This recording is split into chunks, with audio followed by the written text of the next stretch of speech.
Hello students, welcome to catch करो। तो चलिए, आज हम लोग एक बहुत ही इम्पोर्टेंट टॉपिक पर बात करने जा रहे हैं। टॉपिक का नाम है जनसंख्या वृद्धि की समस्या। ये एग्जाम के पॉइंट ऑफ व्यू से काफ़ी इम्पोर्टेंट है, तो प्लीज़ आप लोग कॉपी पेन लेकर के बैठिएगा। तो चलिए शुरू करते हैं। कैच करो। जनसंख्या वृद्धि वर्तमान समय में भारत और विश्व के लिए एक गंभीर समस्या बन चुकी है। इस लाइन में कोई दिक्कत नहीं है। जनसंख्या वृद्धि आजकल सिर्फ भारत में ही नहीं बल्कि विश्व के लिए एक गंभीर समस्या बनी हुई है। विशेष रूप से भारत जैसे विकासशील देशों में यह समस्या तेजी से बढ़ रही है। यहाँ पे विकासशील देश में बोलने का इसका यह मतलब है कि जैसे-जैसे एक देश विकासशील होता है, यानी उसमें पैसा आने लगता है, तो लोग काफ़ी कंफर्टेबल लाइफ जीना चाहते हैं, जिस वजह से वो आगे की तरफ मूव ऑन होते हैं। भारत की जनसंख्या 1.4 अरब से अधिक हो चुकी है और यह आर्थिक, सामाजिक और पर्यावरणीय समस्याओं के बढ़ने का मुख्य कारण है। इस सेंटेंस को थोड़ा ध्यान से पढ़िएगा। भारत की जनसंख्या 1.4 अरब से अधिक हो चुकी है, यानी अब हम लोग नंबर 1 पे आ चुके हैं। हम लोग चाइना को भी पीछे छोड़ चुके हैं और यह आर्थिक, सामाजिक और पर्यावरणीय समस्याओं के बढ़ने का मुख्य कारण है। हमारा देश आर्थिक तंगी, सामाजिक तंगी और पर्यावरणीय समस्याओं की तरफ अग्रसर हो गया है और इसका सबसे बड़ा कारण जनसंख्या वृद्धि ही है। अगर जनसंख्या वृद्धि इतनी तेजी से ना होती, तो हमारा ये सारा एरिया जो है, इतनी ज़्यादा प्रॉब्लम में नहीं होता। जनसंख्या वृद्धि के कई कारण हैं, जैसे अशिक्षा, जागरूकता की कमी, परिवार नियोजन का अभाव और बाल विवाह जैसी प्रथाएं। इसमें अशिक्षा सबसे बड़ा रोल निभाती है। जो इंसान अशिक्षित होता है, वह जनसंख्या वृद्धि जैसे समस्याओं की तरफ ध्यान बिल्कुल नहीं दे पाता है। उसे यह चीज़ बिल्कुल समझ में ही नहीं आती है कि जनसंख्या भी किसी चीज़ की रुकावट हो सकती है। जागरूकता की कमी अशिक्षा का ही एक पार्ट है। अशिक्षित इंसान ही जागरूकता की कमी रखता है या फिर कभी-कभी शिक्षित इंसान भी थोड़ा कम जागरूक होते हैं, लेकिन ऐसा बहुत कम देखने को मिलता है। परिवार नियोजन का अभाव, गाँव में यह समस्या अभी भी काफ़ी बनी हुई है। बाल विवाह जैसी प्रथाएं बहुत हद तक कम हुई है, लेकिन फिर भी बहुत सारे स्टेट्स में ये अभी भी जारी ही है। ग्रामीण क्षेत्रों में परिवार बड़े रखने की प्रवृत्ति, साथ ही स्वास्थ्य सेवाओं की कमी इस समस्या को और बढ़ावा देती है। ग्रामीण क्षेत्रों में शुरू से ही लोग बड़े परिवार रखने को महत्व देते थे, ताकि उन्हें लगता था कि जितने लोग होंगे, कमाने वाले उतने ही ज़्यादा होंगे। लेकिन उनकी यह सोच आज भी उनके नेक्स्ट जनरेशन में देखने को मिल रही है, जिस वजह से ये समस्या और बढ़ती जा रही है। परिणाम स्वरूप देश में रोजगार की कमी, गरीबी, खाद्य संकट और आवास की समस्या गहराती जा रही है।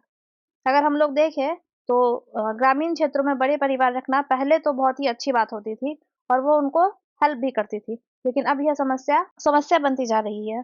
बड़ा परिवार अब हेल्प नहीं करता है बल्कि और दिक्कत ही देता है। और ये जनसंख्या वृद्धि के परिणाम स्वरूप सबसे मेजर जो प्रॉब्लम निकल के आई है वो है रोजगार की कमी। जनसंख्या वृद्धि का प्रभाव केवल समाज पर ही नहीं बल्कि पर्यावरण पर भी पड़ता है। अगर एक बार को हम लोग अपने पर्सनल प्रॉफिट को छोड़ दें तो कोई दिक्कत नहीं है, लेकिन हम लोग पर्यावरण को भी बिगाड़ते जा रहे हैं। बढ़ती जनसंख्या के कारण प्राकृतिक संसाधनों का अत्यधिक दोहन हो रहा है।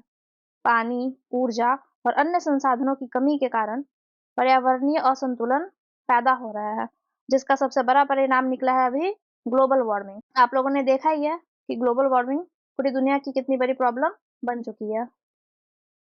और ये पानी, ऊर्जा और अन्य संसाधनों की कमी के कारण पर्यावरणीय असंतुलन पैदा हो रहा है। इसका क्या मतलब हुआ? हमारा जो एनवायरनमेंट है, वो कंप्लीट इम्बैलेंस हो चुका है। ना समय पे कोई भी मौसम आता है, ना तो समय पे बारिश होती है और ये प्राकृतिक संसाधन मतलब नेचुरल रिसोर्सेज। हम लोग नेचुरल रिसोर्सेज का यूज़ अपने फ़ायदे के लिए करते हैं, लेकिन हम लोग उस सोर्स को इतना ज़्यादा यूज़ कर रहे हैं कि अब वो खत्म होने के कगार पर है। इसके अलावा शहरीकरण शहरीकरण की गति तेज होने से प्रदूषण और कचरे की समस्या भी बढ़ रही है।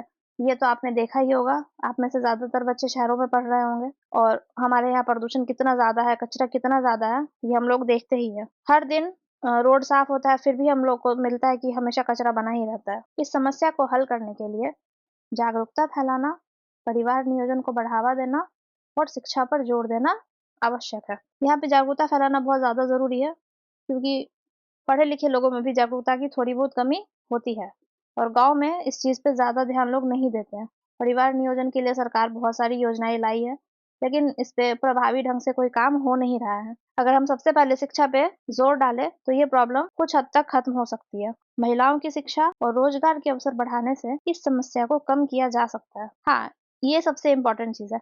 अगर जिस परिवार की महिलाएं शिक्षित होती है तो वो परिवार बहुत ही अच्छा ग्रो करता है, और ये आपने अक्सर देखा भी होगा अपने आसपास। साथ ही सरकार को स्वास्थ्य सेवाओं और जनसंख्या नियंत्रण उपायों को ग्रामीण और शहरी दोनों क्षेत्रों में प्रभावी ढंग से लागू करना चाहिए। इस चीज को सरकार ठीक कर सकती है। स्वास्थ्य सेवाओं और जनसंख्या नियंत्रण का उपाय ग्रामीण और शहरी दोनों क्षेत्रों में प्रभावी ढंग से लाना सरकार का ही काम है। सरकार ही चाहे तो ये प्रॉब्लम ठीक हो सकती है, क्योंकि लोग उस चीज पे ज्यादा ध्यान देते हैं जिस चीज पे सरकार बार बार बात करती है। सरकार अगर इस चीजों पे सख्त कानून बनाए तो लोग बिल्कुल उनकी बात मानेंगे। समय रहते यदि इस समस्या पर नियंत्रण नहीं पाया गया तो यह देश के विकास और पर्यावरण के लिए विनाशकारी साबित हो सकती है।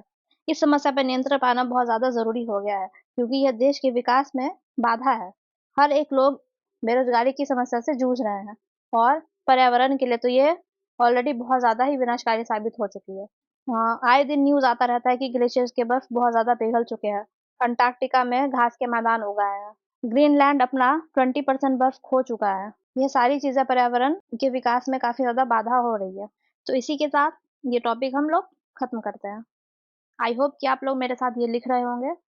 इस टॉपिक को आप जितना ज़्यादा लिखिएगा उतना ज़्यादा आपके लिए अच्छा होगा।